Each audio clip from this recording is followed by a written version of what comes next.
If you have a smart speaker, you have access to the entire world of NPR and St. Louis Public Radio. All the latest news and all the captivating stories.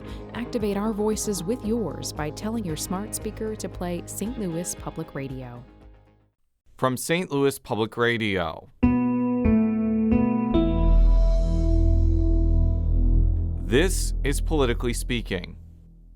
At the beginning of 2026, Chris Stigall was a prominent conservative radio host in the Kansas City area. But flash forward to today, and Stigall is one of two major contenders in the Republican primary for Missouri's 6th Congressional District. Stigall joins us on the latest episode of Politically Speaking to talk about his campaign for the North Missouri-based seat and why he's the best candidate to succeed retiring Congressman Sam Graves. Let's hit the music. This is the Politically Speaking podcast, the definitive show about Missouri politics. Let's go back to some of those policies, to that peace and prosperity that we had some 4 to 5 years ago. Everywhere is Democrat country once this Democrat's been there. There are a lot of things in Washington that are very bipartisan, including some bills that I've already gotten passed. And I think it works best when you can see both sides, but you have to pick one, and I firmly align with the Republicans. But certainly, I think if she's running against one of the crazy dudes, certainly it's going to be a lot easier. But I'll take wisdom in age and a few missteps in oral over somebody who has no substance. I believe that you represent the party's values and you move forward, and that's what I have done.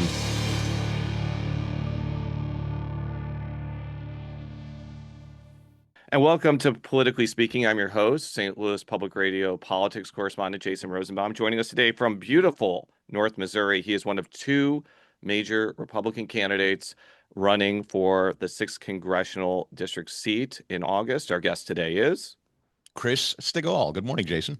Good morning, and thank you for joining us today. My first question is a really hard one. Who are you, and what prompted you to get involved in Missouri electoral politics? I've been asked that one a lot. Not so much who I am, but why do it. Because, politics ain't beanbag. It's an ugly business these days. Everybody knows it. And as a talk show host for 25 years, Jason, and thanks for the opportunity to share a little bit about who I am. I've been in the broadcasting game almost my entire career, talking about issues and interviewing politicians. I've had President Trump on the show 7 times. I was just at the White House after the State of the Union, as a matter of fact, most recently, interviewing some members of his cabinet. So I've been in the space of talking with Missourians and people across the country about issues they care about, conservative issues that we all care about, and I've advocated for in the Kansas City metro area first, and then nationwide, most recently with the Salem Media Group. And when Sam Graves, who represents my home district of North Missouri and the 33 counties that make up North Missouri, I kind of had a decision to make. I have been very disquieted in the last few years about the things I've discussed on the show. They've taken on more seriousness and importance to me, and it's felt a little unsatisfactory to just sit and continue to talk about them. I feel I know specifically how to not only address the issues, but champion the issues, and if need be, do battle when necessary. And so it just seemed like the appropriate time in this 250th year of the country, where average folks founded the country. They came out of their private sector lives and stepped up for a time. That's the way I feel about it. It's stepping out of the comfort of my private sector job of 25 years and representing North Missouri, my home, for a time. I do have to ask this question. People can't see this on the audio, but I am wearing a Milwaukee Bucks hat. You worked in Philadelphia for a while. Would you agree that Joel Embiid is never going to make the Eastern Conference Finals? Well, there are two things I got to confess. I was never a basketball guy. I was never into Philadelphia sports like the Philadelphia sports were. I lived in Philly for a little, like around 10 years total. And I will say this about Philadelphia sports fans. They are rabid. They are believers. They have been trusting the process about the Sixers and Joel Embiid for a long time. But yeah, it appears that you might have bought a lemon there in Joel Embiid. I don't think it's going to materialize based on what I see. As a long-suffering Bucks fan, I still believe that the 76ers bribed the refs to get to the NBA Finals in 2001 against the Milwaukee Bucks. Look, I think the NBA has, when you talk about the bribery scandal and sports and integrity of sports, I think the NBA has a hole to dig out of, don't you? No, NBA is probably the best sport besides football, but Okay. I'm in the vast majority on that in Missouri. I found that since I moved to Missouri in 2002, people either like baseball, football, we like hockey in St. Louis, but people don't like the NBA for some reason. But Yeah. that's why I guess two teams moved out I of the know. state. I But grew up a Chiefs fan, dyed in the wool. That's always kind of where my loyalties have lied, and that's about where I stay. That's the one I can pay attention to. well, they're going to have a happy home in Kansas, but that's another That story bums me out. altogether. Yeah. You received the endorsement of Graves pretty early in the process, and interestingly, your main opponent, Nathan Willett, seems to think that's a bad thing. He basically has said that this was basically Graves picking his successor, and it was basically a backroom deal. But you've like promoted the fact that he's endorsed you in your advertisements. What do you think it means for the campaign that he is backing you and not your main opponent? The 25 years I worked in broadcasting, what I left out is there were 2 years that I actually stepped away from the microphone early in Congressman Graves' tenure. I think it was his third term, 2000, might have been 2004 to 2006. And I worked as a field representative for him and worked in his comm shop, helped with press releases and those sorts of things. So I got to know a little bit about the operations of the congressman's office. And that really helped me in my broadcast career, my talk radio career, talking about Congress, because I began to really understand what the function of a congressional office is. The congressman's work with constituent services is second to none in my view. And that was what was impressed upon me early when I did that work. That's what I know he brought to North Missouri was constituent services. And look, are there things after 26 years, I suppose he took a vote or two. We could parse that all day long. But the congressman endorsing this campaign is merely a function of a long-time relationship and friendship with him. And of course, you got to run and win a race on your own. The only endorsement that matters, and I've got a few I could talk about, but the only endorsement that matters are the voters of North Missouri. They don't care who endorses any candidate, really. They're going to give you their endorsement and their vote if they're convinced that you're the guy to send to Washington. So that's what I'm working on doing. But no, is that a negative? I don't think so. And the reason I know the councilman's insincere about that is because he has touted his relationship with Congressman Graves repeatedly on his own social media. He interned for the congressman, and the congressman endorsed him for both his city council race and his state senate race that he was running. So the councilman enjoyed the endorsement of Congressman Graves until he didn't get it for this race, and he's clearly upset about that. The other thing that Councilman Willett enjoyed was the services of Jeff Rowe until he turned against him and has now been making Jeff Rowe part of his campaign because Jeff Rowe is helping with your campaign. For our listeners who don't know who Jeff Rowe is, and you should, because he is like an omnipresent figure in American life. I'm kidding, by the way. Jeff Rowe sure and I like talk. Yeah. Jeff Rowe and I talk occasionally, and I think he enjoys that I create an outsized view of his power. But he's basically, I think he's attacking you for employing him because he worked for DeSantis. You've seen like advertisements of you making positive statements about Ron DeSantis and negative statements about Donald Trump. Is this just part of like a broader battle in Trump world? Because there's a lot of people in Trump world who don't like Jeff Rowe. I think Jeff Rowe and the president are probably on okay terms now, but there's some people in his orbit that really want to see you lose because they want to stick it to your political consultant. What do you think about that? Before we get into like real issues, I do want to ask that inside baseball question. Sure. Yeah. So a few things. Number one, Jeff and I have been friends for over 30 years. We were fraternity brothers at Northwest Missouri State before either of us were in any kind of politics or broadcasting or anything. We were just fraternity brothers and college friends. So I've known Jeff personally for a very long time. Having said that, Jeff is not actually the general over this campaign. He's not on this campaign, just to be clear. A gentleman named Sam Cooper is running this campaign. So the relationship there, in terms of his firm and the work that he's done, yes, you're correct to point out that the councilman employed it. The councilman used not only the services of Jeff's company for his city council race, he used it for his state senate race, which he was running and raised a great deal of money. I also helped kick off his state senate race personally and emceed that effort.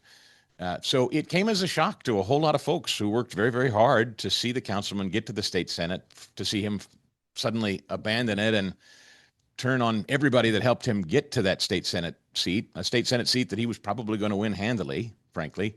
To see him turn on everyone that helped him get there. Like I said, politics ain't beanbag. God bless America. It's his right to do it, but it's pretty curious. So now, as promised, I want to move on to issues. And the 6th District is largely agricultural. And I've spoken with farmers in this district over the last couple of years who say they're Republicans. They're not going to become Democrats because they disagree with the president on one issue.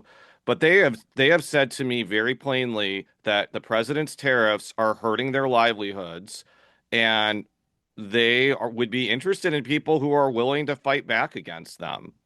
How are you going to essentially weigh your desire to support the president while also listening to your constituents who feel that some of his policies, like the tariffs, are genuinely hurtful to their livelihoods? I don't envy the president's position on this issue, and I don't envy farmers who are on the receiving end of the costs involved in this issue. But what I experience from the farmers that I've talked to about this is, yes, the input costs, I mean, both what they put into their work and what they get out of their work are nothing they control. It's unlike maybe any other industry in the country, and that's what makes farmers so unique. But the thing that farmers do understand is that for decades, our policies in this country have allowed foreign interests and entities to take terrible advantage of our farmers. They have had us over a barrel. We are just taking it in the pants when it comes to what we get for the sales of our agricultural products overseas versus what we're buying from other entities overseas. The trade imbalance has been wild. And this president has been the first one to take it head on and say, we're not just going to give away the farm, literally. It's got to be even, Steven. Fair trade has got to be that, fair. You sell your beans for a certain price, we sell our beans for a certain price. You don't get to hold us hostage and jack up your price on beans while we sell them for pennies on the dollar. Farmers instinctively know that. And so they know that President Trump is doing something that in the short term is painful, much like tackling Iran and the gas prices that ensued. That's not easy stuff, and it's not politically popular stuff, but it's decades-old problems that this president wants to solve. I think most farmers are with him on that. I will also say that I know that this president and the farmers are with him on this too. This president's looking into the consolidation of the meat processing industry, the big packers, as well as the fertilizer producers. There's terrible consolidation in agriculture right now, and it's forcing prices ever higher, and farmers don't have a way to compete with those price tags, and that's just wrong. And there's possibly, I'm not saying for sure, but there's possibly some monopolistic stuff going on that the DOJ under President Trump's direction is actively investigating right now. I'm really thrilled to hear about that. One more I'll throw in, right to repair. It is stunning to me, I've come to learn, that not only is equipment that you farm with, like a combine, $1 million product, not only is it that much money, but then you're held hostage and tied to that same company you purchased that combine for to repair it, to install new technology. They force you to do business with them. You can't repair it on your own. You can't take it to someone else to repair it. That's outrageous. So farmers have got to have more choice. We got to open the market to them. Farmers don't want for much. They just want certainty, and they're tired of being taken advantage of. You kind of alluded to this earlier, but the fertilizer issue has become a major concern of farmers. Huge. Probably because what you mentioned, consolidation, but also because the Iran war has closed the Strait of Hormuz for way too long and is causing fertilizer imports not to come in. Is that, I guess this ties into the question of whether you think the Iran war was worth it. But do you think like decisions like that, which have really big short-term pain associated with it, makes decisions like attacking Iran end up in retrospect being not worth it?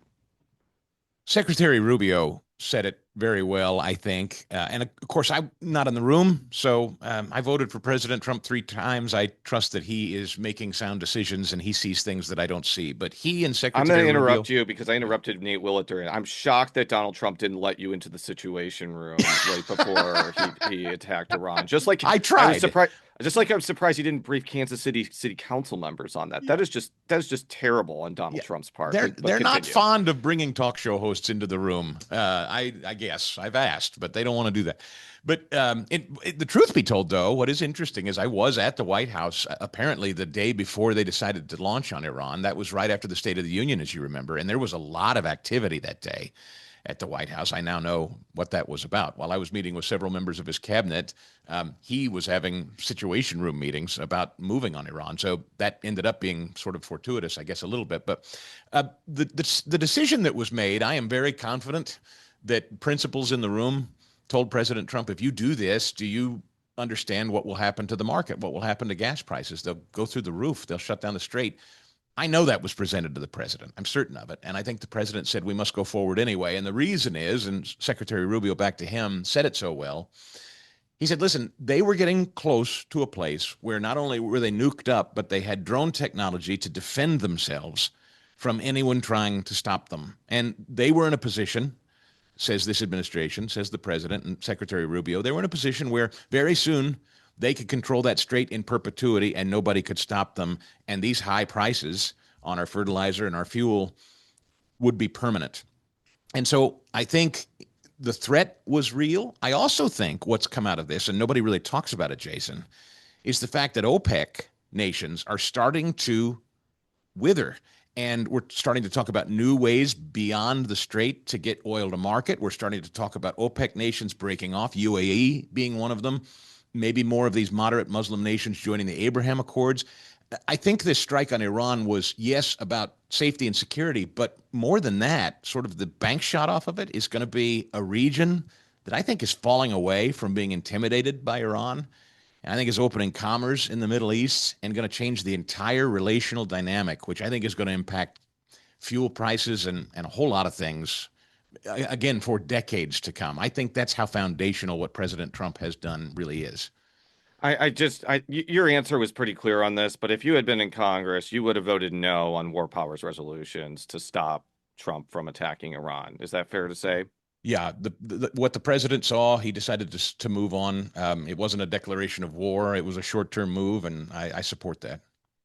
I want to talk about healthcare because I was watching a video that you were doing in front of the Ray County Hospital and talking about how they're struggling. Before I ask the question, just to remind our listeners why you thought rural hospitals were struggling before I ask one of the possible solutions to it. In my travels through North Missouri, everywhere you find a rural hospital, I think, I don't remember over the last decade the number exactly. I feel like it was 7 or 8 rural Missouri hospitals have closed in the last decade. And as you understand, when most of North Missouri is in fact rural, and you're talking about maybe sometimes hundreds of miles from homes to hospital, those seconds can count in emergencies or when women would like to have, a family, babies, deliver babies in a medically protected way. Driving hundreds of miles in an emergency situation is a bad thing. And when people ask me, how do we protect rural communities? How do we regrow and reinvest these communities? One of the first things has got to be medical care and that somebody can get to it quickly. And so these rural communities that still have small rural hospitals, they're scared to death that they're going to lose them. And one of the things that I know is all of this fraud that we've been seeing, and you've heard it covered. I mean, just this week it was announced $6.8 billion over 41 states has been uncovered in Medicare and Medicaid fraud, and that's just scratching the surface, I'm sure. Taxpayers are being taken for a ride. There's plenty of money to help these rural hospitals and keep them propped up, but they're short-handed, they're short-staffed. They don't have people that want to come work there because you can obviously make more money in the larger hospital systems in bigger cities. So the federal government can do better protecting the taxpayer dollars that exist to help these rural hospitals stay afloat. And I can talk to you about more specific things that I've heard inside some rural hospitals. I'll bring up one thing. I want to bring up one thing right now. Yeah. I was talking with the leader of one rural hospital during the big beautiful bill debate, and they said in no uncertain terms that Congress and the president's decision to restrict the medical provider tax is going to be devastating to rural hospitals once it hits Missouri in 2028, 2029, and 2030. Now, this is something that Josh Hawley has said he wants to reverse before it goes into effect. If you're in Congress, what is going to be your thought process on that, given that it probably will get reversed after President Trump is out of office? But that is something that rural hospital leaders have told me is a big problem. Yeah, it without any kind of counterweight or countermeasures for sure. That specific provision, obviously, I'd need to study in more detail. And having a network of rural hospital executives that I've been talking with, I'm eager to continue to dive in on it. There are lots, as you know. This is healthcare in general in this country is a decades-old problem, and it's multi-layered. So there's lots to unpack here. One of the things I will say stunned me, and I won't name the hospital or the executive, but this particular hospital allows people, if they wish, to pay cash after their services. So let's say you have a $200,000 hospital bill from this particular hospital, and maybe you're a Medicaid or Medicare patient or what have you. They told me they have the ability to offer a cash payment arrangement that they would happily literally wipe 50% of that hospital bill away and work on a cash payment structure with the patient, cutting their costs in half rather than go through negotiating the pennies on the dollar reimbursement level they get through the government. And here's the thing about that. They can't advertise it, Jason. They cannot even offer that as an option to patients, which I think is bizarre. Now, again, I'm not suggesting that everybody can pay cash for their medical services. That's not my point. My point is how artificial the market is.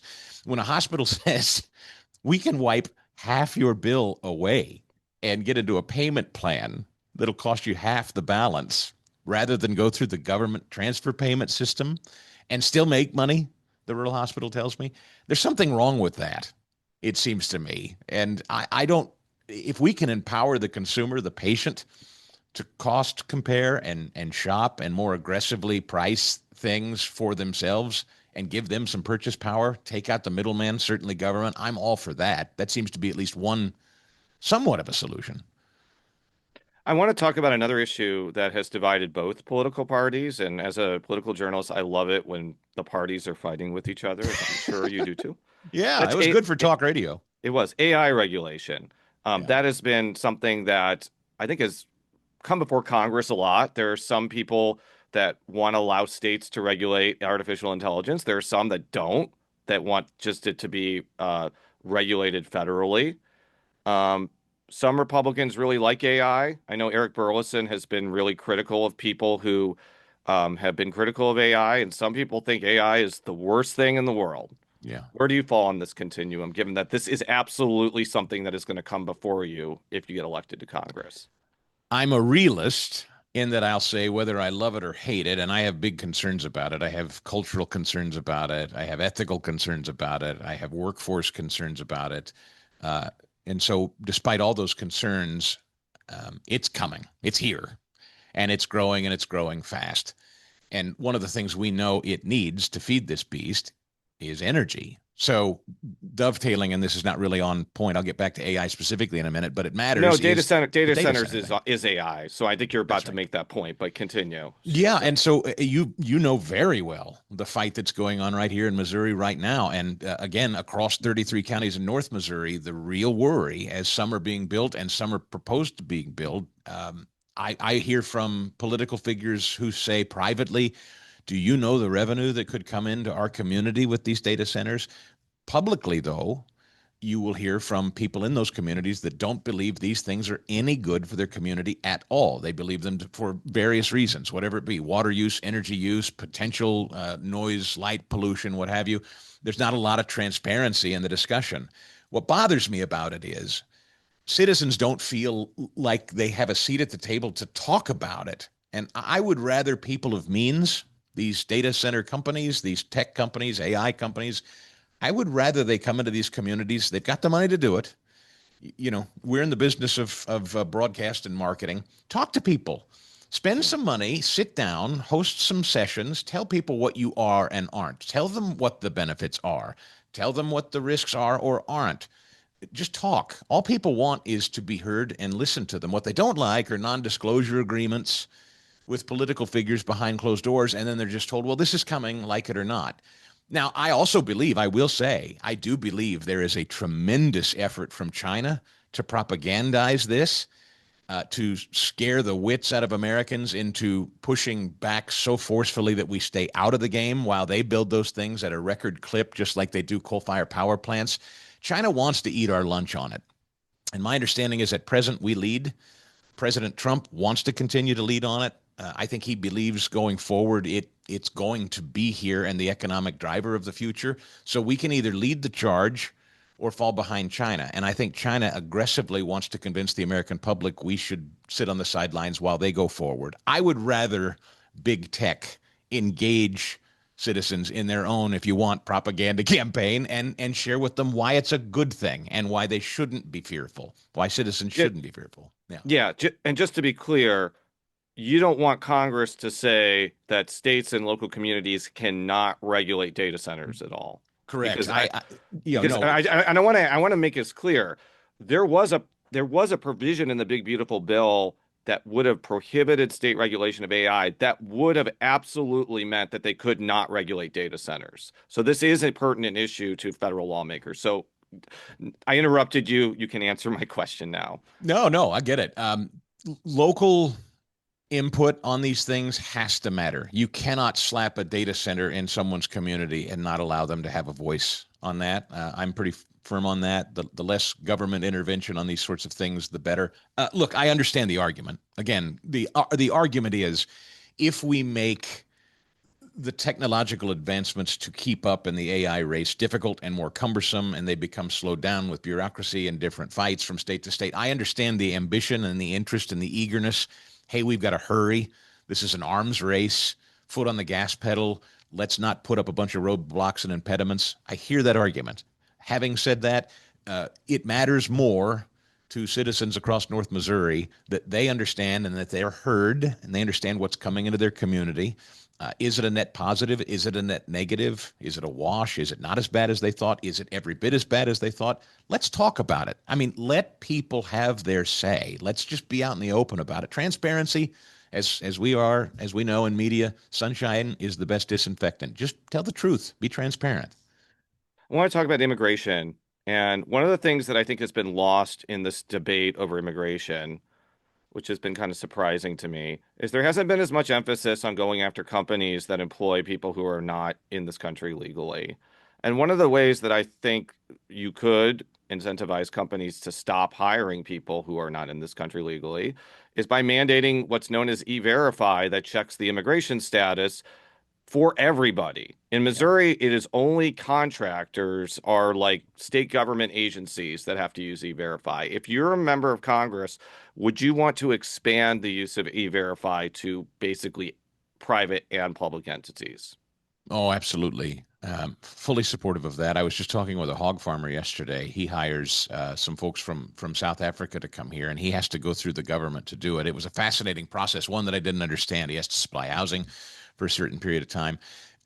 We've got to take this burden off of small business in particular. They can't look. The very basic function of the federal government should be to provide for the common defense. It's in the preamble, for heaven's sakes.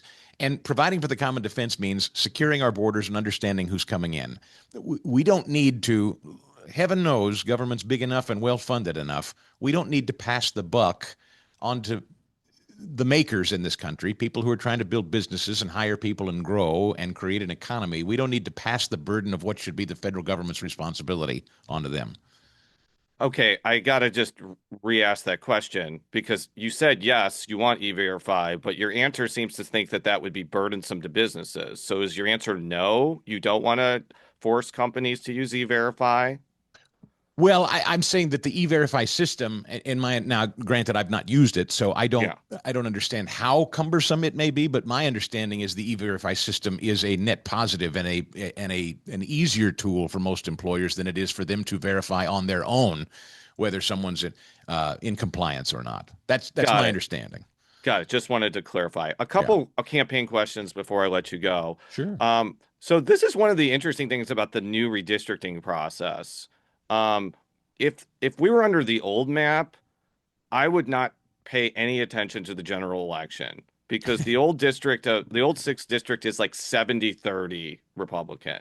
The new district is about 60-40 Republican because you're adding all of Clay County to it. And I think whoever wins this primary is probably going to be the next congressperson. But my question for you is, if we're in a 2006 style Democratic wave election, are you expecting a closer general election than usual? And the reason I ask this is if you go back to 2008, Ike Skelton won re-election that year with 65% of the vote, and Russ Carnahan won re-election with over 60% of the vote. 2 years later, Ike Skelton lost by 2, albeit in a very Republican district. He was kind of an anomaly. And Russ Carnahan only beat Ed Martin by like 1. So things can change really quickly. And my question for you is, are you expecting a closer general election than usual if you use the new 6th district lines?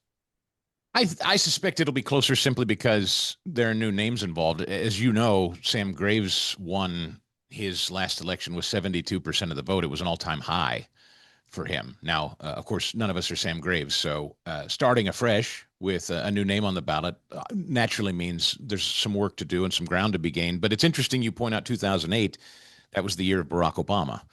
And 2 years later, you mentioned those Democrats started to backslide and Ike Skelton lost. That's also thanks to Barack Obama. And since 2008 and going forward, we've seen the American left only tack harder and harder and harder left. Case in point, what we just saw in New York, straight up, full-blown, unapologetic socialists who now speak actively and openly about the destruction of the current system of American government. The Democrat Party has become something that is unrecognizable, not just ideologically a bit different than Republicans. It's now something that is actively hostile to our current system of government. And I believe if they continue to tack as hard as they are, I think it's going to inspire people who have been on the fence, on the bubble, maybe call themselves moderate, soft Democrat. I think people are going to be left with no choice soon. They either go with the party of total destruction or they go with the Republican Party and the Republican candidate on the ballot. And so I have faith that ultimately, if the Democrats continue to trend this way, Republicans are only going to gain. Do you think that President Trump has hurt that message by basically becoming best friends with the New York mayor? I don't think President Trump's become best friends with the New York mayor. He has a lot of riz. So I understand why he wants to be next to him. But I've heard this argument from you and Eric Schmidt. And I go back to that press conference where he was praising Mondami vociferously. That's not a word, but like I just feel like Trump is not really helping your message here, basically. President Trump admires somebody who has figured it out, who has mastered the craft. I think he has to tip his hat to somebody who's figured it out. But ideologically, there's not a bit of Zoran Mamdani's policies that President Trump admires. I think you have to tip your hat to somebody who knows how to compete. And that's the scary thing, Jason, is this is a competitive message. What's alarming to me is the message of Zoran Mamdani is actually working. And that's frightening because if the people of this country begin to believe that we've got to be a command and control economy, there's no coming back from that. So you have to respect it. That's the thing. You can't dismiss it. You have to respect the fight. And President Trump respects fighters, but that doesn't mean he's not going to fight to defeat them. Well, thank you so much for joining our show and for all of our stories. Go to stlpr.org. Politically Speaking is a part of St. Louis Public Radio, which is part of the system. And Chris, how could people find out more about your congressional campaign, either on the World Wide Web or on social media? Thanks, Jason. Yeah, you can follow me along at Chris Stigall on all the social media, ChrisStigall, or you can go to StigallforCongress.com if you'd like to read more about the campaign. Thank you very much. And until next time, so long. Politically Speaking is produced by Sarah Kellogg, Rachel Lippman, and me, Jason Rosenbaum. The show is edited by Fred Ehrlich. Read all of our coverage at stlpr.org. And if you haven't already, make sure to subscribe to Politically Speaking by searching the term Politically Speaking on Apple Podcasts. From St. Louis Public Radio. This is Politically Speaking. Hi, I'm Laura Hamden, and my colleague Jessica Rogan and I are your daily hosts of the Gateway newsletter. We meet with the editors in the STLPR newsroom every weekday to bring you the top local stories of the day in a quick and easy 6-minute read by 6 a.m.